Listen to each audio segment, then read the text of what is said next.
সিরিয়ার যে ঘটনা ঘটলো 53 বছর যাবত সংগ্রাম করছে। কত বছর? 53 বছর সংগ্রাম করছে। অবশেষে হাফেজ আল আসাদ ছিল, বাশারের বাপের নাম হাফেজ, এই বেটার নাম হলো বাশার আল আসাদ, এই শয়তান হলো শিয়া। এই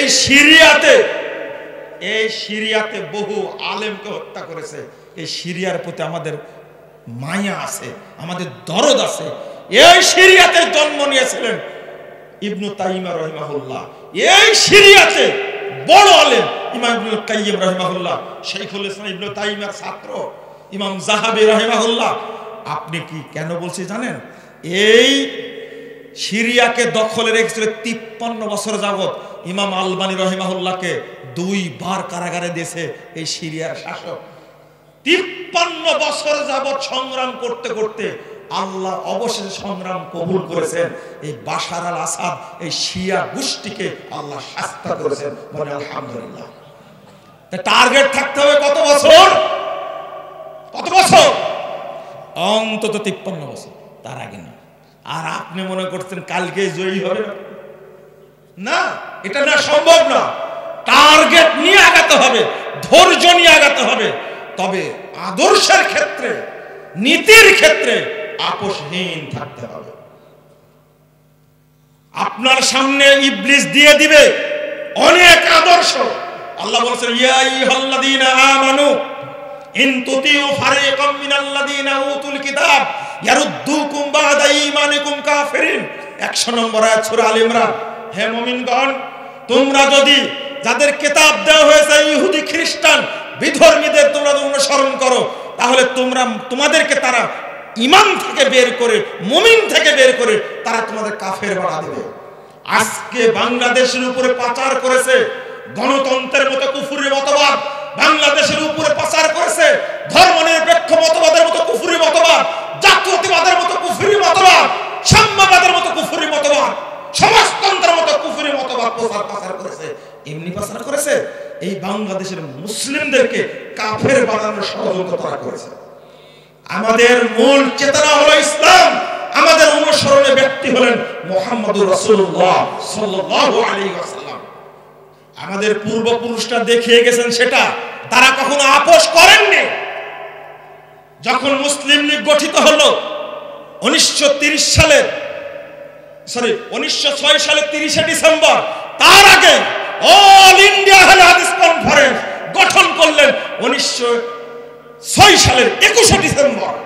কারণ তারা সচেতন ছিলেন যে বাংলার মুসলিমরা যেন, উপমহাদেশের মুসলিমরা যেন এই মানব রচিত বস্তা পচা কুফরি মতবাদের সাথে আপোষ না করে। কিন্তু আমরা আজকে কি ঢুকে গেছে সেই চেতনার মধ্যে? আমরা ধৈর্য ধারণ করতে পারি না। তরুণ ভাই, যুবক ভাই, ছাত্র ভাই, আপনাদের প্রতি আবেদন থাকবে, আপনারা নিজেদের আকীদা এবং তাওহীদি চেতনা উদ্ধার করুন। আমাদের টার্গেট হলো কি? জান্নাত। অন্য কিছু টার্গেট? আমাদের টার্গেট হলো জান্নাত, অন্য কিছু টার্গেট না। তো যদি জীবন পরিচালনা করে, পুরো জীবন অতিবাহিত করে জান্নাতি যদি না পাই, তাহলে কি লাভ হলো? অপরের জৌলুস দেখে প্রতারিত হওয়ার দরকার নাই। আশা করি বুঝতে পেরেছেন। ছাত্র ভাইরা যদি একটা কাজ করতে পারতো, যে যেমন তারা শেখ মুজিবের মূর্তি ভেঙে চুরমার করে দিয়েছে, দেয়নি? কতক্ষণ সময় লাগছে? এক একটা মূর্তি তৈরি করেছে 4000 কোটি টাকা দিয়ে, সব মূর্তি করেছে 4000 কোটি টাকা। 2-4 টাকার ভাই, শুধু পদ্মা সেতুর 2 পারের মূর্তি তৈরি করতে টাকা লাগছে মাত্র 117 কোটি টাকা। পাথর দিয়ে এত মজবুত করে গড়েছে, ভাঙতে সময় লেগেছে মাত্র 2 ঘন্টা থেকে 1.5 ঘন্টা। কিন্তু আমার আক্ষেপ, এই বাচ্চাদের চেতনা যদি তাওহীদ থাকতো, তাহলে আগে মাজারগুলো ভাঙতো না। আমাদের পরবর্তী টার্গেট বাংলাদেশটাকে আমরা মাজার মুক্ত করবো ইনশাআল্লাহ। এই ধর্ম ব্যবসায়ী পীর ফকিরদের আস্তানা আমরা গুড়িয়ে দেব ইনশাআল্লাহ।